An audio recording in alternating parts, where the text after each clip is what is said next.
miles up the coast with 2 murders behind me. Telling all to a nice white-haired old lady when the clock struck 12. From the pen of Raymond Chandler, outstanding author of crime fiction, comes his most famous character in The Adventures of Philip Marlowe.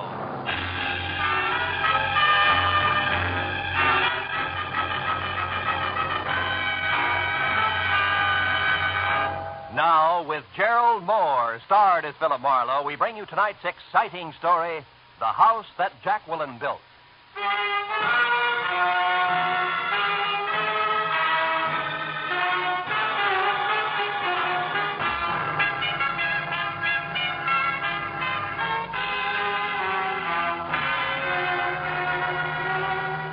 They say the end of an old year and the start of a new is a good time to take stock. To stand back and give yourself the once-over. Do a reissue on that tired list of resolutions. But for a private detective, that routine only means tallying up the times you've dirtied your hands on someone else's murder or dirtied your brain with their schemes. So you let the hide on your heart grow a little thicker, pull the part of your mind that feels things a little farther back into its shell, and maybe plan on later hunting up a cup of kindness or two someplace.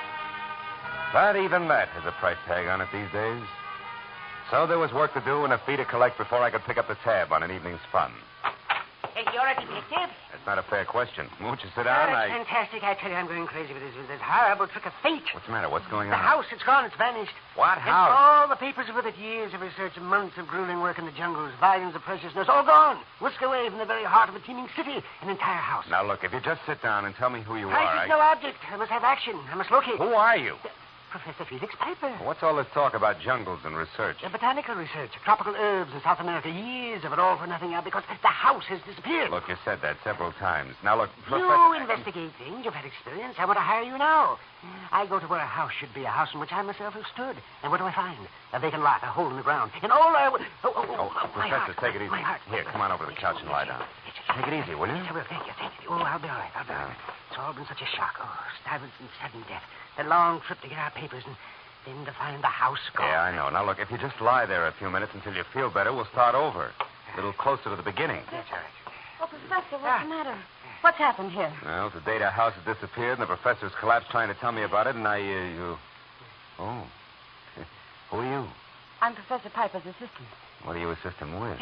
Stephanie, I'm glad you got here. Yes, don't worry. It's nothing. I'll be all right. But let's not waste any more time. You've got to find out what happened to that house. Please, Professor Piper, don't excite yourself. Let me explain to the detective. Marlowe, Philip Marlowe. I'm Stephanie Fraser. Hello. Please, the house, Stuyvesant, the papers. All right, Professor, all right. Yes, all right. Mr. Marlowe, I presume he got as far as telling you that for over a year we've been in South America, in the interior of Brazil, studying tropical herbs. Yeah, part of that got in there somewhere, I think. Yes, of course it did. Tell him about the house, Stephanie. One step at a time, Felix. Now, look, Professor, I've got something here that'll do you the world of good. Ah. Me, too, I think. Now, try this. Take your time about it. Yes, I will. Mr. Marlowe, could I speak to you in the other room for a moment? Of course. I'll be right back, Mr. Piper. Yes, but hurry. Volatile, isn't he? Yes, but a brilliant partner. As I was saying, Mr. Marlowe, we've been almost completely out of touch with civilization for over a year. Really? You'd never know it. Beauty parlors before miracles. Mm. Please, Mr. Marlowe, let me tell you what happened. Okay. Professor Piper's collaborator and partner, Maxwell Stuyvesant, caught fever and died 3 weeks ago. Where was this? Brazil. Where the nuts come from?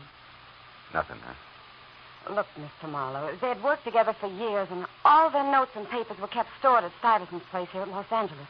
We came here to get that material. And the house was gone. Fantastic, isn't it? Certainly is. We all thought Maxwell Stuyvesant's wife, Catherine, was living in it. She owned it. In her name? Yes. Oh. Maxwell actually owned nothing. He didn't want to. He was gone all the time. That didn't sit too well with Catherine, huh? Right. She wanted Stuyvesant to stay home, and he always promised her that someday he would, and they'd live a happy life together. But, well, she was a young woman. Impatient, I guess. Yeah. Where's she now? Well, one of the neighbors, an old woman, said she thought she remembered hearing that Catherine went to Nebraska. Nebraska? And that's all we know. Professor Piper and I are stumped. We came to you because we want action and want it fast. Will you help us? Well, the whole year's been screwy. There's no reason why this should bother me.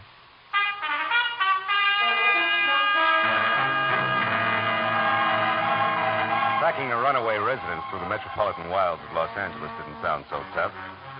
So after Stephanie gave me the address, 8840 on Orange Drive, and told me that she and the professor could be reached at Villa 3 in the Wilshire Gardens, I got in my car and drove out Orange Drive to where a house numbered 8840 should have been. I found that said house had been moved out 6 months ago. And in the middle of the night, too. But where, why, or who had done the job, nobody knew. Until I got around to a Mrs. Elma Lathrop, whose house backed the Stuyvesant place from across the alley. She blocked her front door with a waistline that said she'd never heard of Rye Crisp. Gave me an eye as warm and as sympathetic as an ice cube. Remember that? Huh. I should have to tell you I remember. Craziest thing I ever saw. Them men working all day and all night, getting that little house up on rollers and out of there. I'd like to know what all the rush was about. So would I. You wouldn't happen to know where they took it, huh? No, I wouldn't. That Catherine Stuyvesant wasn't a very sociable type person. But if that's the way she wants to be, it's all right with me. That's good. Now, look, I don't suppose you'd know who she sold it to. Nope. What company did the moving? Oh, wouldn't I, though? It's the Gilligan Wrecking and Moving Company, and believe you me, the name fits. Them clumsy oxes. In such a rush, they backed a big truck over my pomegranate tree. A beautiful, full-grown tree in the pink of health. Did I make them pay? I'll bet. Now, you listen. Have I a choice? I tracked that outfit down and made them shell out through the nose for that. Was I burned? Well, bully for you. Now, look, where is the Gilligan Outfits office, Mrs. Lathrop? At Adams and Rampart Street. 410 Rampart. 410, huh? But say, what's going on anyway? Why are you asking me all these questions? Well, frankly, I'm a pomegranate fancier myself, Mrs. Lathrop. Happy New Year.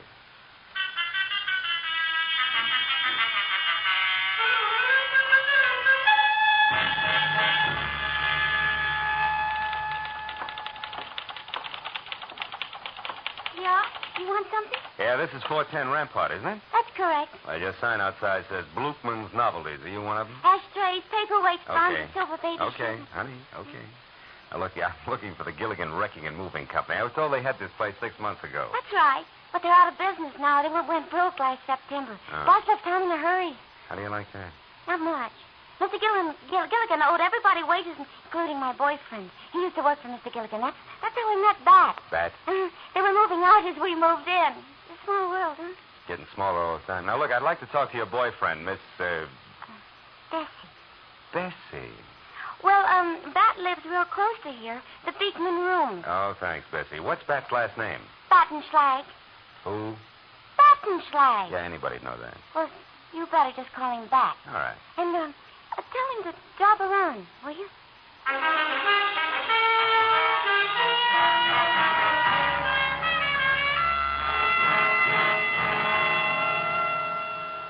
I wish I was a tender apple blossom, or sunshine. I wonder who wrote those lyrics. I wish it was the sunshine and rain. Who is it? Name's Marlowe. I want some dope on a job the Gilligan Company did, Bat. All right, just a minute. Well, how did you get to me? Bessie. Oh. By the way, she said for you to drop around. Oh, yeah? Dumb dame. Don't I every night? Come on in, buddy. Excuse the robe. I was in the shower. Sure. Now, look, Bat, were you working for Gilligan 6 months ago?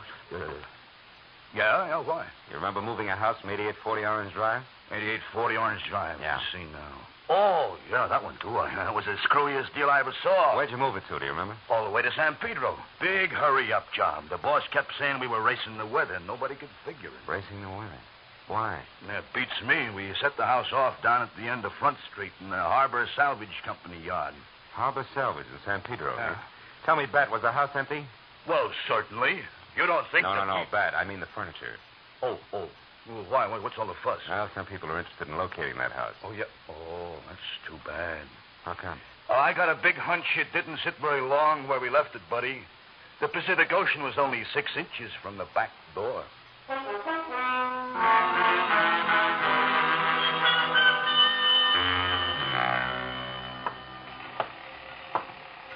I'm beating eyes, mate. What's on your mind? Well, if you're the head man of Harbor Salvage Company, a house is on my mind. That's me. But I don't want any more house jobs. I did one this year, and that's plenty. 6 months ago, house delivered by Gilligan? That's it, mate. And I did a masterpiece, if I do say so myself. Sure wouldn't chance it again, though. Too shifty. Never mind your career. What happened to that house? What happened? Why, I loaded it on that old woman's barge. What old woman? As I was saying, I loaded it on that old woman's barge, battened her down, ship shape in the last 2 days' good sailing weather, and sent her out to sea. You mean that house left here on a barge? That it did, mate. Bound for the Golden Gate in the upper arm of San Francisco Bay. Oh, fine. Little shrimp fishing town in the backwater there called Wilson. If I remember right, it's on San Pablo Bay, about 15 miles north of Berkeley. Oh, now do you mind telling me who the old woman was who owned that barge, Nias? Not a bit. Kindly old soul she was, named Jacqueline Beatty. Went aboard with the house and waved goodbye from the front door. She pulled out. All smiles, too. What's the matter, son? You look like a deckhand who's lost his sea legs.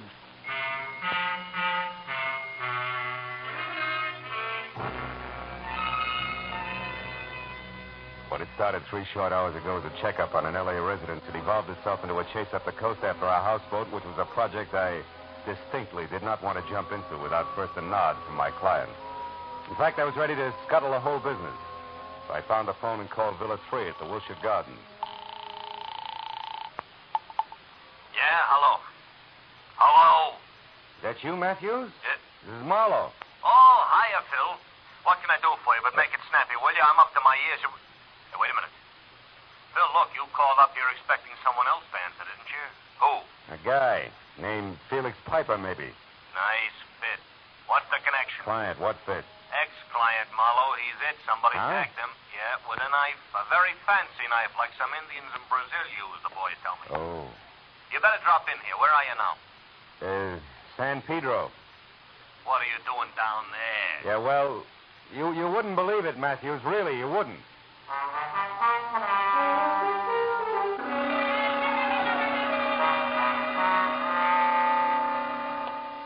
Morning. Yeah, see if we can get all of that bellhop now. Okay. Oh, hello, Marlowe. Hiya, Matthews. Any progress? Too soon. Anyway, I'm counting on you for that. Come on inside, have a look. Okay. When did it happen? A couple hours ago. Mm-hmm. What was his dodge, anyway? We found a club membership card lists him as a botanist. True? Yeah, as far as I know. Spent a lot of time in research in Brazil. Where the nuts come from? Nothing. Oh. Well, there's your client, Phil. Professor Felix Piper, and somebody nailed him right between the shoulders. Hey, Matthews. Hmm? Something's awful haywire. What do you mean? That's not the man who hired me.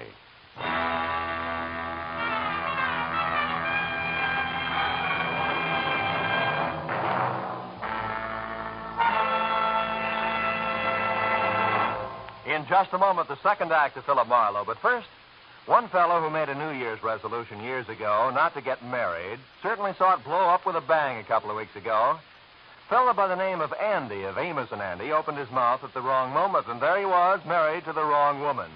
Listen for Amos and Andy and Andy's Bride on most of these same CBS stations tomorrow night.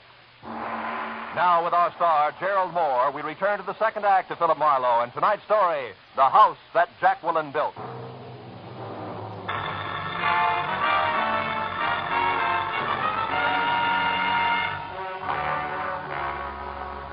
When I told Detective Lieutenant Matthews that the crumpled form at our feet identified as Felix Piper, and the Felix Piper who had hired me were not one and the same, he arched a single eyebrow slowly.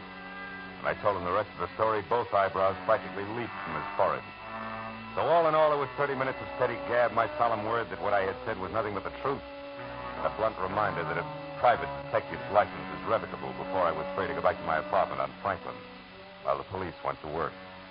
That made it exactly 4 p.m., when, key in hand, I reached my front door lock, just as it swung in and away from me. Come in, Mr. Marlowe. Well, the globe-trotting Stephanie. How'd my place ever get on your map, baby? Please don't joke. Come in. Thank you. Lovely apartment you've got here. Mr. Marlowe, please. This is no time to be funny. Why not? Everything else plays funny. Your lost L.A. house turns up floating on the outskirts of San Francisco. What? A screwball botanist from South America who's maybe also a killer wants a bunch of hocus-pocus Also a papers. killer. Well, what do you mean, Mr. Marlowe? Felix Piper didn't kill Corday. Corday. That's his name, huh? You get around, don't you, kid? Yes, Martin Corday. He was on the floor of my villa when I got back. That's why I came here.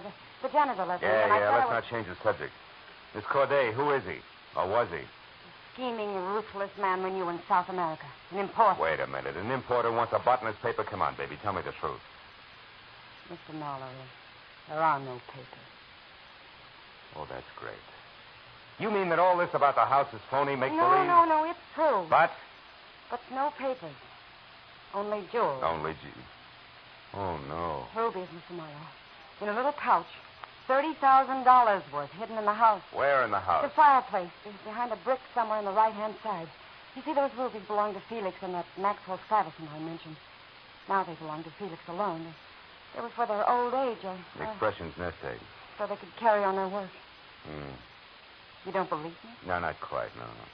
And for two very valid reasons. One, why'd you lie in the first place and say it was papers? Because we didn't know if we could trust you. And now with a man dead, you have to, is that it? No, I don't have to, but I do trust you, Mr. Marlowe. It may not be mutual, Stephanie. What do you mean? Well, if I buy all this, the jewels, Piper and Stuyvesant's unique retirement plan, Corday posing as Piper to some way cut in, there's a new hooker. Which is what? Corday's murderer. It should now be you or Felix Piper. No. Then who? Corday's partner. A swarthy-looking little man. I don't know his name.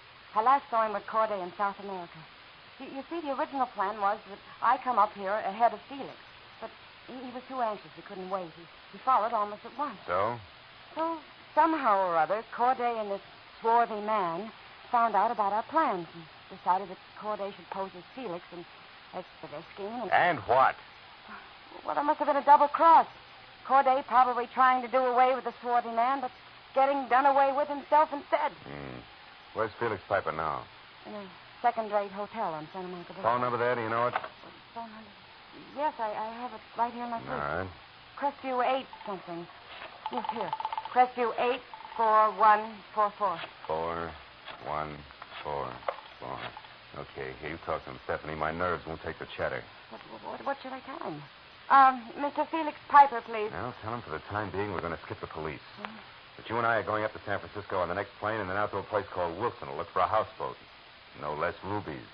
Yeah, also tell him to meet us up there at the Crystal Auto Court. You got that? It's a place I've stayed at a little beyond Berkeley.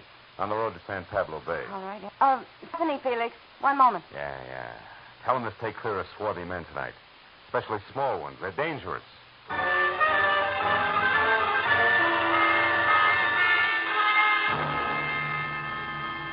It was 2 hours and 30 minutes later when Stephanie and I drove into the quiet fishing village of Wilson on San Pablo Bay that hugged the bend in the sloping shoreline like it was afraid of falling in.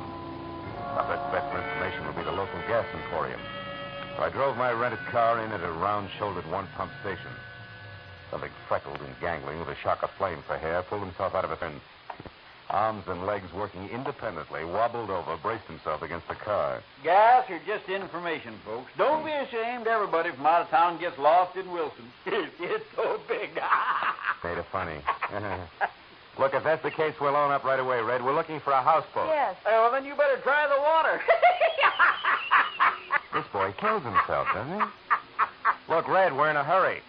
This houseboat belonged to a lady named Jacqueline Beatty. No more jokes, huh? Yeah, don't worry. There's nothing funny about that.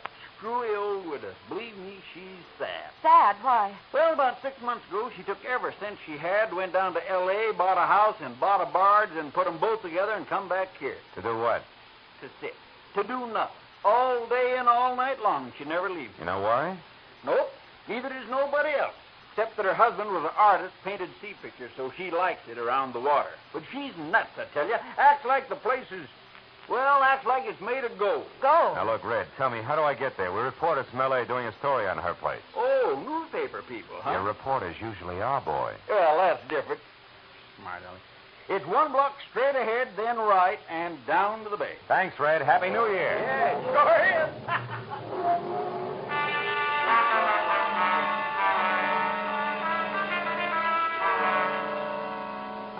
We'd gone one ahead and 3 right, and we're down to where the town and the bay trickled up to meet one another. We saw it. A white 3-room cottage afloat surrounded by fishing boats and assorted barges. The front door opened at our knock.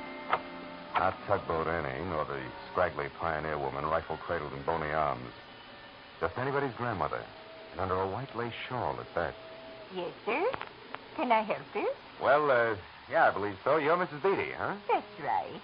Mrs. Jacqueline Beatty. Oh, well, I'm Philip Marlowe. Mrs. Beatty, this is Miss Stephanie Fraser. How do you do? We're reporters from L.A. Reporter? We were going through Wilson here when we heard about your houseboat and how you brought it all the way up from Los Angeles. You had a particular reason for wanting this house, Mrs. Beatty? Oh, my, yes. What was that? Well, that's a long, long story, my boy. I see. Well, tell me, Mrs. Beatty, the house is exactly as it was in Los Angeles, huh? Oh, to a T, Mr. Marlowe. Would you like to see it? Oh, yes, we'd love to. Fine. Then, shall we say lunch tomorrow? Well, Mrs. Beatty, we're on our way back to Los Angeles now tonight. Oh, that's too bad. Yeah. But, well, you see, I simply have to tidy up some before company. Well, perhaps another time. Well, I think lunch tomorrow will be splendid, Mrs. Beatty. Of course. Good. Then until midday tomorrow, we'll have a buffet for the three of us in front of the fireplace. Good night, Miss Fraser. Good night. Mr. Marlowe. Good night, Mrs. Beatty. Well, is it just a sweet old lady? I don't know. But when will we? Well, only about midday tomorrow. Come on, let's get back to the Crystal Auto Court and your boss. Felix Piper out and alone is a combination that worries me plenty.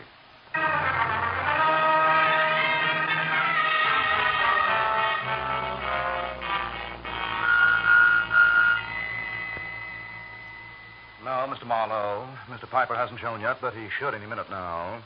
He called a half hour ago from someplace in Berkeley and said he was coming out here in a taxi. Well, now, let's see. A single cabin for Miss Fraser here, number 6.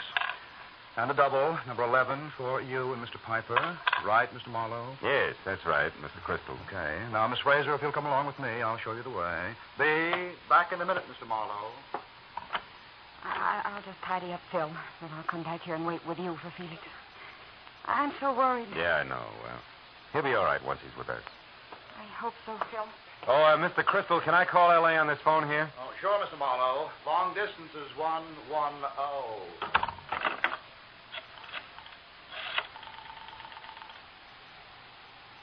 Operator. Yeah, I want to call a Los Angeles person-to-person here.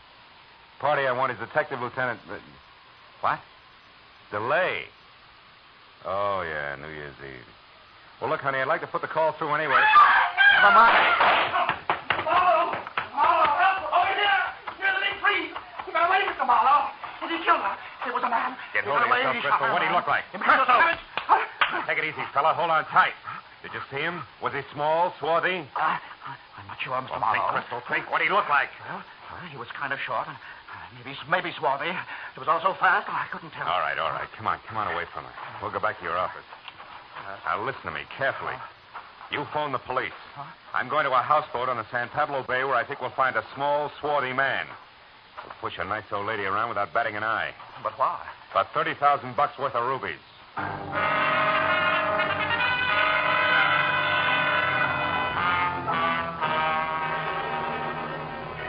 After I'd met Felix Piper and told him what had happened to Stephanie and brought him up to date on everything else, I slammed my right foot down hard on the accelerator and kept it that way until we were back at San Pablo Bay out of the car and running toward Jacqueline Beatty's houseboat, where I figured the swarthy man who seemed to know every move might show. But there I was wrong, because Jacqueline was all alone, safe and sound and surprised. Why, Mr. Marlowe, you weren't expected till midday tomorrow. And that girl, isn't But she? she won't be with us, I'm afraid, Mrs. Beatty. By the way, we're not reporters, Mrs. Beatty. The lady in question is dead, and so is another man. Oh. And all because of $30,000 worth of rubies in a pouch that's behind one of the bricks in that fireplace. Yes, and I'm going to find them right away. They've got to be here. And this poker should sound them out in a hurry, yes. What's that, you? Mrs. Beatty, We've been too long. the news of these rubies doesn't seem to surprise you. Hey, What is it, Mr. Marlowe? a hunch, Mrs. Beatty. Get out of the way. A gun. Yeah. For a man named Corday. What is it, Marlowe? What did you say? Corday. As in Martin Corday, and it looks like I was right. Yes, but it may not do you any good. My shoulder. Oh, Mr. Marlowe, is he going to die? Not until the state gets its hands on him. Yes. You see, Mrs. Beatty, he's killed twice tonight, right, Corday?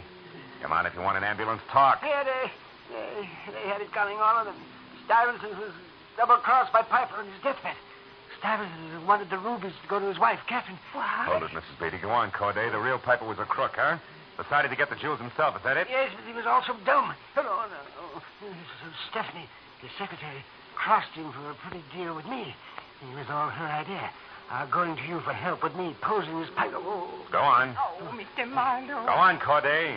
Yes, Yes, and Stephanie decided to double-cross me. After you stabbed the real Piper because he got up to L.A. in your villa sooner than expected, huh? Yes, but she couldn't cross me. I was following her all the time. She didn't phone you from my place? No. I was outside your door then, and she was talking to a number she made up. You're lucky you handed her the phone when you did. If you hadn't, she would have shot you. It was all lies. It was lies. The swarthy man included. There isn't one. Mr. Marlowe, he's... Just unconscious, Mrs. Beatty. I'll get an ambulance. Yes, hurry. I'll show you where the phone is. Yeah. After you tell me about the jewels, huh? The rubies, Mrs. Beatty. Your lack of surprise about them being hid in the fireplace, I mean. How come? Well, I found those 6 months ago when I bought this house from Catherine Stuyvesant in Los Angeles. By the way, Mr. Marlowe, how did you know that man was Corday?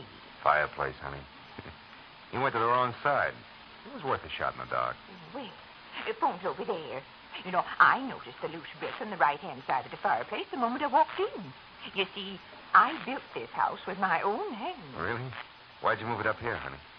Because my husband and I spent our honeymoon in this house. And we found our happiness here at San Pablo. Oh. You also found the rubies and sent them back to Catherine Stuyvesant? Yes, Mr. Marlowe. Well, Happy New Year, Mr. Marlowe. Happy New Year, Jacqueline.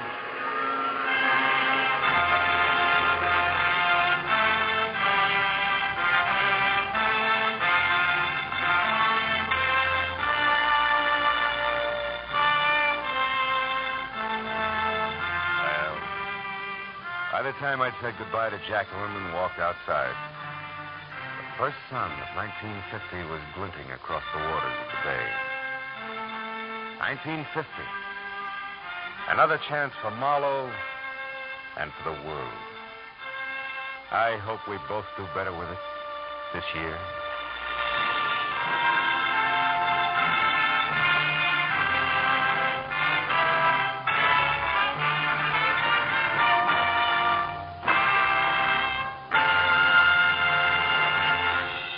The Adventures of Philip Marlowe, bringing you Raymond Chandler's most famous character, star Gerald Moore, are produced and directed by Norman MacDonald and are written for radio by Robert Mitchell and Gene Levitt.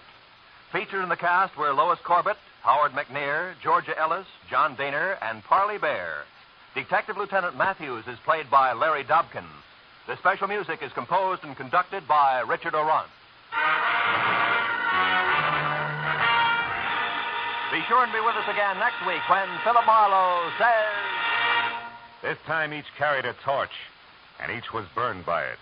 The heel, the hero worshiper, and the hard-bitten blonde. And all because of a woman already 2 days dead.